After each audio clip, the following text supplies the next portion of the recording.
नमस्कार साथियों, मैं अनीता श्रीवास्तव आपका हार्दिक अभिनंदन करती हूँ। श्रीमद् वाल्मीकि रामायण में आज का प्रसंग है कुंभकर्ण का रावण के भवन में प्रवेश तथा रावण का राम से भय बताकर उसे शत्रु सेना के विनाश के लिए प्रेरित करना।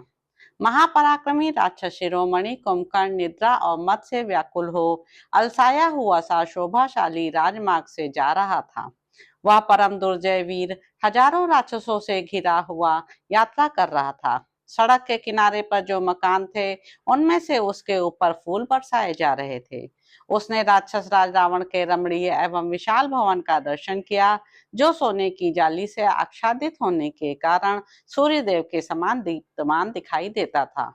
जैसे सूर्य मेघों की घटा में छिप जाए, उसी प्रकार कुंभकर्ण ने राक्षस राज के महल में प्रवेश किया और राज सिंहासन पर बैठे हुए अपने भाई को दूर से ही देखा, मानो देवराज इंद्र ने दिव्य कमलासन पर विराजमान स्वयंभू ब्रह्मा का दर्शन किया हो।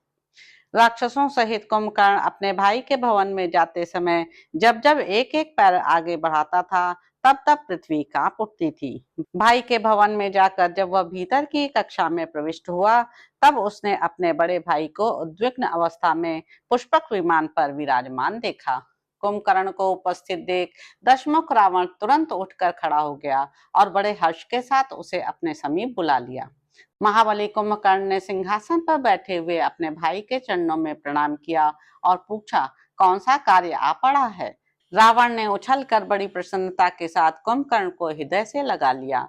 भाई रावण ने उसका आलिंगन करके यथावत रूप से अभिनंदन किया।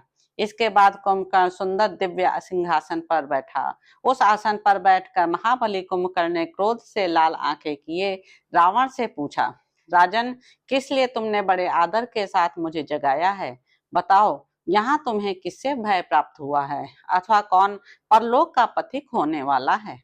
तब रावण अपने पास बैठे हुए कुपित भाई कुंभकर्ण से रोष से चंचल आंखें किए हुए बोला, महाबली वीर, तुम्हारे सोए सोए दीर्घ काल व्यतीत हो गया।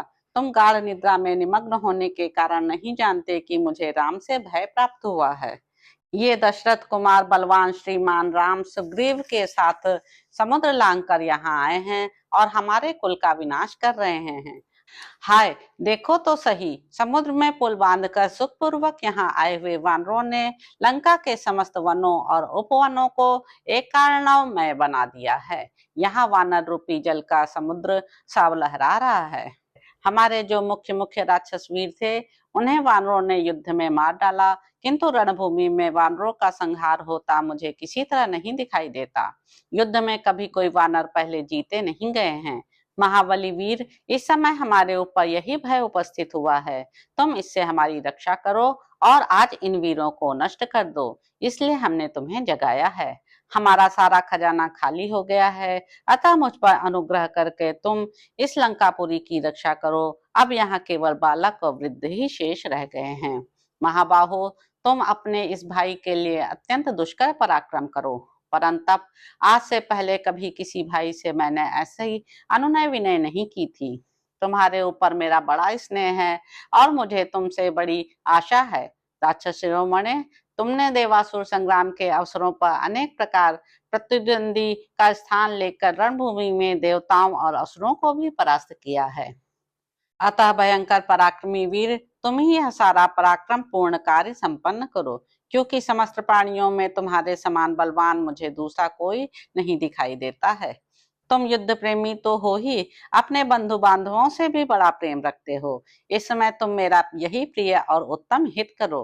अपने तेज से शत्रुओं की सेना को उसी तरह व्यथित कर दो, जैसे वेग से उठी हुई प्रचंड वायु शरद ऋतु के बादलों को छिन्न भिन्न कर देती है।